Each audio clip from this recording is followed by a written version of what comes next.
Hello, fellow Cat Scouts.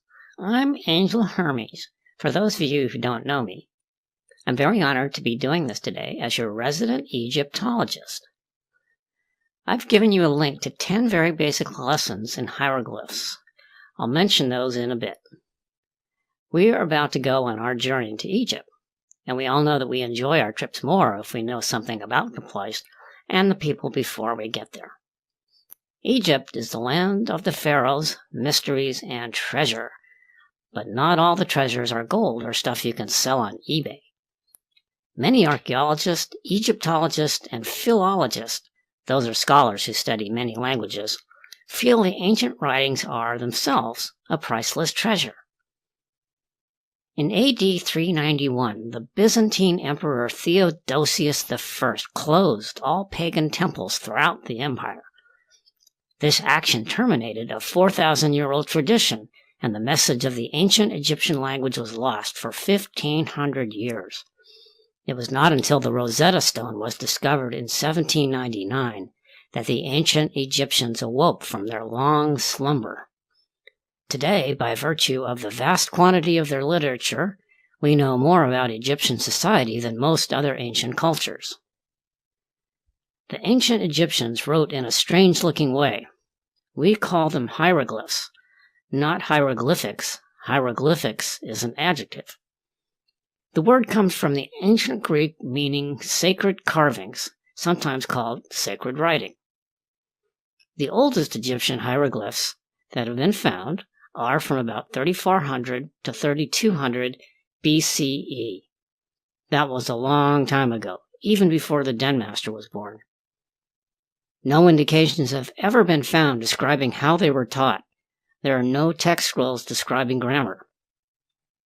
Writing is not just for writing cat mystery books, though we do love them.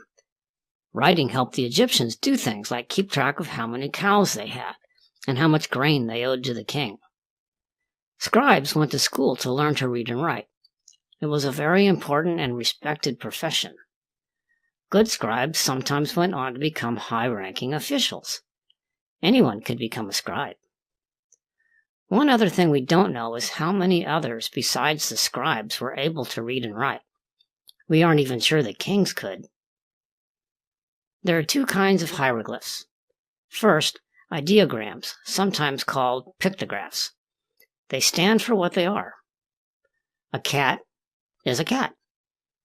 And then there are phonograms. No, not those old record player thingies, whatever they were. But they represent sounds, like our letters do, and they can stand for 1, 2, or 3 consonants. Any glyph can be used as determinative. A determinative is a picture of an object which helps the reader. These are put at the end of a word. For example, if a word expressed an abstract idea, a picture of a roll of papyrus tied up and sealed was included to show that the meaning of the word could be expressed in writing, although not pictorially. Take cat. It is never written with just a picture of a cat. It is spelled out. But at the end there will be a picture of a cat, and sometimes more than one determinative is used. For cat, there is often the glyph representing an animal skin and its tail. Not my favorite hieroglyph. To begin to translate something, I always start by writing the glyphs that I'm going to translate. Some cats don't, but I feel it helps to do it, and makes me feel a connection to the ancient Egyptians. On the line below the glyphs, I write the letters that have been assigned to those glyphs. This is called transliteration. The next step is to parse the sentence. This just means I break it down into the words, write the part of speech, and the definitions. English word order is subject, verb, object. Egyptian was verb, subject, object. I make a note if the word is V, S, or O. Then I try to put them in an order that makes sense in English. Then it's on to the next sentence. Flashcards are essential. Mama and I make our own. You can buy them at the Egyptologist Superstore, but writing them helps put the words into my head. We use blank 3x5 cards cut in half, 3 by 2.5. On one side, I draw the hieroglyph, and on the other side, I write the transliteration, the definition, and the part of speech. Mama and I quiz each other, and Chip is an excellent student of hieroglyphs. Hieroglyphs were written from right to left to right, and sometimes in columns that were read from top to bottom, never from the bottom up. So how do we know which way to read these funny-looking little pictures? This part is easy. Many of the hieroglyphs are animals and people. You can tell which way to start reading by looking at their faces. Just read toward the faces. Never sneak up behind a hieroglyph. In this example, you'll see the faces facing toward the left in example A. So you'll start on the left and read toward the faces. In example B, the birds are facing right, so you'll start on the right and move toward the left.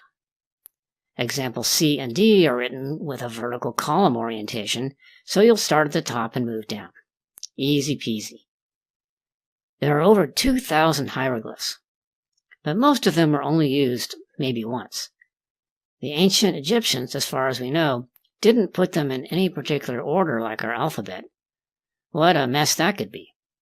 So, when we learned to read them, the most commonly used glyphs were put into a specific order.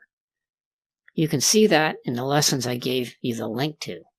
It's much easier if you have a hieroglyphic dictionary.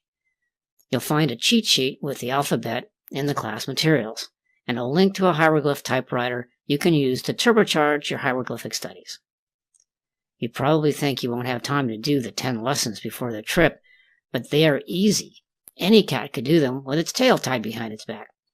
I strongly suggest that you look them through, especially lessons 1 and 2, which are the basics. Lesson 6 is about the royal titulary. You guys in the back, please stop giggling. It has nothing to do with boobage. It means the king's titles. He had 5 names. Lessons 8 and 9 are really good. They're about the names of the kings, and what are known as the typical offering formulas. You will see these things carved and painted in the tombs we will see. It is super cool to see them and actually know what they mean. If you want, you can copy some of it and keep the paper in your pocket to pull out when needed on our trip. What did the Egyptians write? Love poems, stories like The Shipwrecked Sailor, and all manner of things relating to business, including letters from the king to other countries. There are also medical papyri, with instructions about what to do in the case of medical emergencies. These were always followed with a magical spell, so even if the Egyptian didn't have health insurance, he'd have a way of getting healthy again. I think that would be the same as when we say a prayer. The Egyptians taught us that honey is bactericidal. Mama uses it. It's good stuff. I'm not that wild about it myself, since it turns my furs into a sticky, gooey mess. But if you are a Sphinx cat, you probably can use it all you want. Oh, you've probably heard of the Book of the Dead. There wasn't one Book of the Dead. They were all similar, but not the same. It contained spells to help the deceased get to the afterlife, the duat. And then to be able to eat, and speak, etc., they were scrolls placed in the coffin with the deceased. This was expensive, but anyone who could afford one for their loved one could and did get one. So, get through as many of the lessons you can before our trip, and you'll be able to enjoy Egypt just like Cleopatra and King Tut. Thank you again for letting me talk to you about hieroglyphs. I love studying them. Please feel free to ask me any questions, and I will try my best to answer them. Let's all have a great time in Egypt.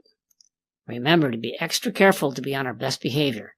After all, cats were worshipped there.